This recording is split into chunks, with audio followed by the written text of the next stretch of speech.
আমার সঙ্গে স্ট্রেট কাট প্রশ্নের মুখোমুখি হচ্ছেন। আপনাদের সকলের পরিচিত একজন মানুষ, পরিচিত একটি মুখ বাংলাদেশের রাজনীতিতে, রাজনীতিবিদ না হয়েও যার অনেকখানি প্রভাব রয়েছে বর্তমানে। সাথে রয়েছেন লেখক এবং অ্যাক্টিভিস্ট পিনাকি ভট্টাচার্য। ধন্যবাদ দাদা, দূর দেশে আছেন বলে আপনাকে আমাদের অনলাইনে যুক্ত করতে হয়েছে, সশরীরে পাইনি। এর কারণটা জেনেই শুরু করতে চাই আজকের আয়োজন। কেন দেশ ছাড়তে বাধ্য হয়েছেন যখন দেশকে নিয়ে এত ভাবনা আপনার, এত কিছু করতে চান আপনি, এত স্বপ্ন আপনার, কেন অ্যাসাইলাম প্রার্থী হতে হলো বিদেশে গিয়ে? 2018 সালে যখন নিরাপদ সড়ক আন্দোলন চলছিল, সেই সময় যেদিন শহীদুল আলমকে গ্রেপ্তার করা হলো আর কি, ওই দিন আমি সকালবেলা আমাকে ডিজিএফআই থেকে ডাকা হলো তাদের অফিসে যাওয়ার জন্য। এবং যিনি ফোন করেছিলেন উনি নিজের পরিচয় দেন মেজর ফারহান বলে, এবং আমাকে বলা হয় যে ভদ্রতা করেই উনি প্রথম ফোনটা করেছিলেন, এবং বলা হয় যে আমাকে ডিজিএফআই অফিসে যেতে হবে। আমি জিজ্ঞেস করলাম যে কেন, সিভিলিয়ান ডিজিএফআই কেন আমাকে ডেকে? বলে আমাদের কিছু জরুরি আলাপ আছে আপনার সাথে। বললাম আলাপ আছে, ঠিক আছে ফাইন, আপনি আসেন, আমার অফিসে আসেন, আমার বাসায় আসেন, একটা কোনো নিউট্রাল জায়গায় আসেন। প্রথমে মনে হলো অ্যাপারেন্টলি সে দেখা করতে চায়, বললো যে আমরা একটু পরে জানাচ্ছি, আমার বসের সাথে আলাপ করি। একটু পরে 5 মিনিটের মধ্যে আমাকে ফোন করে খুব রূঢ় ভাবে তখন বলল, আপনাকে আজকেই আসতে হবে এবং সন্ধ্যার আগেই আসতে হবে ডিজিএফআই অফিসে। তো আমি আমার বন্ধু বান্ধব, আমি যাদের সাথে হিউম্যান রাইটস অ্যাক্টিভিজম করতাম, তাদের সাথে কথা বললাম, এবং সবাই, এবং এর মধ্যে আছেন আজকের সরকারের মন্ত্রী মহোদয় শুভ্র ভাই, ওনারা সবাই বললেন যে আমি যেন না যাই ডিজিএফআই অফিসে, এবং আমি যেন লুকিয়ে পড়ি। এবং আমি তখন থেকে লুকিয়ে পড়ি, এবং পরদিন আমার বাসায় ডিজিএফআই রেড করে, আমার অফিসে রেড করে ডিজিএফআই, আমি কোথায় এটা জানার জন্য। এবং 5 মাস প্রায় আত্মগোপনে ছিলাম নানা জায়গায়, ঢাকা শহরেই। এবং তারপরে যখন নির্বাচনটা হয়ে গেল, তারপরে মনে করলাম যে আর থাকাটা অনুচিত, কারণ আমার বাসার সামনে তারপরে ডিজিএফআই গার্ড বসালো, সারাক্ষণ ধরে নজরদারি, এবং আমাকে খুঁজে বেড়াচ্ছে বিভিন্ন জায়গায়, আমি যে সমস্ত জায়গাগুলোতে যেতাম। তারপরে আমার দেশ ছাড়তে বাধ্য হওয়া, তাছাড়া তো ডিজিএফআই আমাকে ধরে নিয়ে যেত, এবং ওই সময় আমরা জানি যে ডিজিএফআই যাদেরকে ধরে তাদের বেশিরভাগই ফেরে না। তো আমি ওই সময় আসলে যারা গুম হয়েছে তাদের একটা ডকুমেন্টেশন করছিলাম। তো ওই ডকুমেন্টেশনের সময় আমি জানতে পেরেছি যে যারা গুম হয় তাদের একটা বড় অংশকে ডিজিএফআই এইভাবেই ডেকে নিয়ে যায়। একটা ফোন পায় সে সকালবেলা, তারপরে তাকে যেতে বলা হয়, সে যায়, সে ভিকটিম, আর তারপরে কখনোই আর ফিরে আসে না। তো ন্যাচারালি আমিও তখন ভেবেছি যে আমার কপালেও সম্ভবত এটাই ঘটতে যাচ্ছে। সেই জন্যই আত্মগোপনে যাওয়া এবং তারপরে দেশ ছাড়তে বাধ্য হওয়া।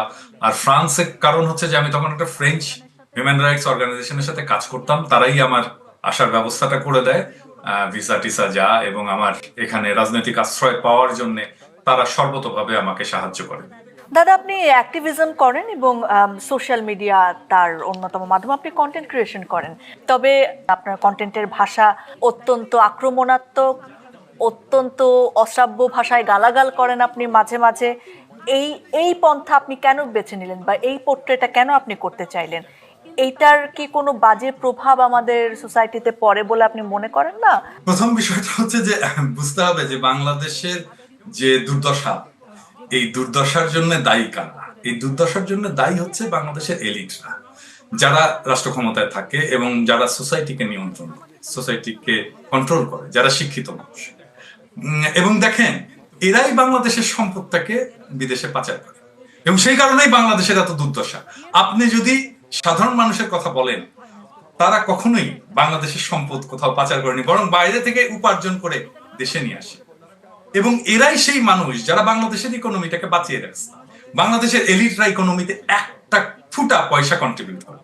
বাংলাদেশের ইকোনমিতে তারাই কন্ট্রিবিউট করে যারা মেশিন চালায় গার্মেন্টসে, যারা ঠেলা ঠেলে, যারা রিক্সা চালায়, যারা শ্রমিক হাতুড়ি পেটায়, যারা বিল্ডিং তৈরি করে, যারা বাস চালায়, যারা টেম্পু চালায়, খেতে ফসল ফলায়, তারাই হচ্ছে বাংলাদেশের ইকোনমির চালিকা শক্তি। এবং এরা বাংলাদেশের ইকোনমিকে দাঁড় করায় রাখছে। কিন্তু তাদের উৎপাদিত যে সম্পদ, সেই সম্পদটাকে চুরি করে পাচার করে কারা? এলিটেরা। এই এলিটদের ভয় 3টা: একটা সম্মান হারানোর ভয়, একটা মাইর খাওয়ার ভয়, আর একটা সম্পদ হারানো। তো আমি তো আর মারতে পারবো না তাদেরকে, তাই তাদেরকে গালি দেই, সম্মান হারানোর ভয়। অ্যাটলিস্ট এই গালির তোড়ে যেন তারা ঠিক থাকে। এই গালির তোড়ে যদি তারা ঠিক থাকে, তাহলে বাংলাদেশকে আমরা কিছুটা সাইজ করতে পারবো। আদারওয়াইজ এরা বাংলাদেশের 18 কোটি মানুষের জীবনকে দাসের জীবন বানায় রাখে, এবং যারা আসলে দাসের জীবন বানায় রাখছে তাদের জন্য তো গালি ঠাপ। সমাজে তো বিভেদ আছে, ধনী গরিবের বিভেদ আছে, যাদের আছে অনেক সম্পদ এবং যাদের কোনো সম্পদ নাই তাদের বিভেদ আছে না? তো এই বিভেদটা তো যাদের সম্পদ নাই তারা তো যাদের সম্পদ আছে এবং যারা তাদের সম্পদটাকে লুট করছে তাদের বিরুদ্ধে সেটা ব্যবহার করবেই।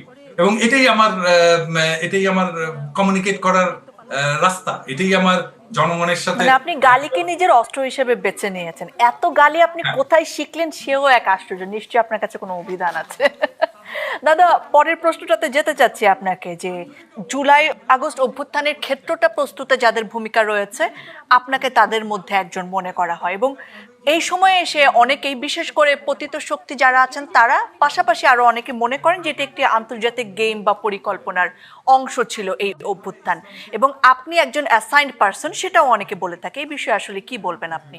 কেউ যদি কোনো প্রমাণ দিতে পারে যে আমাকে কেউ অ্যাসাইন করেছে, তাহলে সেই প্রমাণটা তারা হাজির করুক, অনুমান থেকে কথা না বলে। আর আমার এই লড়াইটা তো আজকের না, দীর্ঘ সময়ের লড়াই, প্রায় দশকের বেশি সময়ের লড়াই, এবং এই লড়াইটা তো আমি কনসিস্টেন্টলি চালাই গেছি প্রথম থেকে। এবং আমি শেখ হাসিনা সরকারের উৎখাত চাইছি, আমি ফ্যাসিবাদের বিলোপ চাইছি, এবং এই উৎখাতটা একটা বিপ্লবের মধ্যে দেওয়া হবে। এই বিপ্লবটা তৈরি করার জন্য আমি সারাক্ষণ চেষ্টা চালিয়ে গেছি, জনগণকে উদ্বুদ্ধ করেছি, সংগঠিত করেছি, তাদেরকে সাহস জুগাইছি। তারা যখন হতাশ হয়ে পড়ছে তখন তাদেরকে আশা জুগাইছি।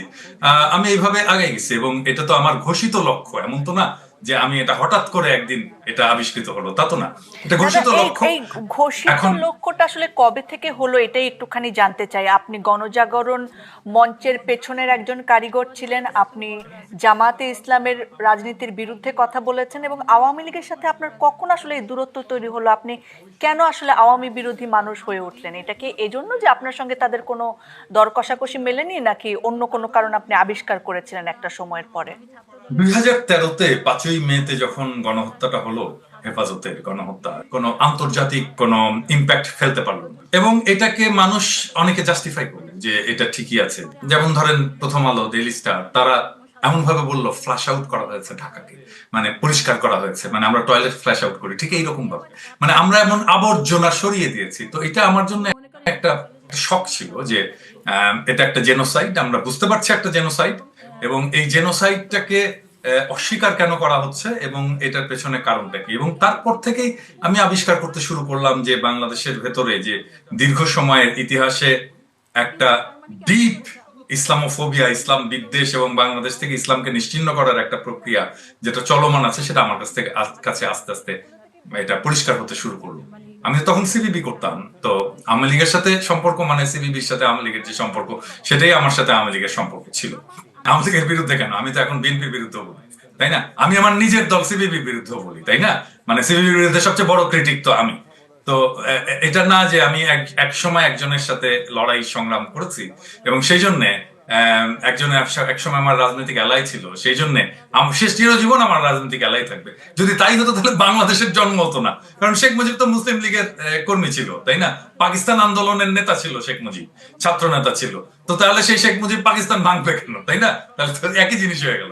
তো রাজনীতি তো অগ্রসর হয়। তো আমি যখন আবিষ্কার করলাম যে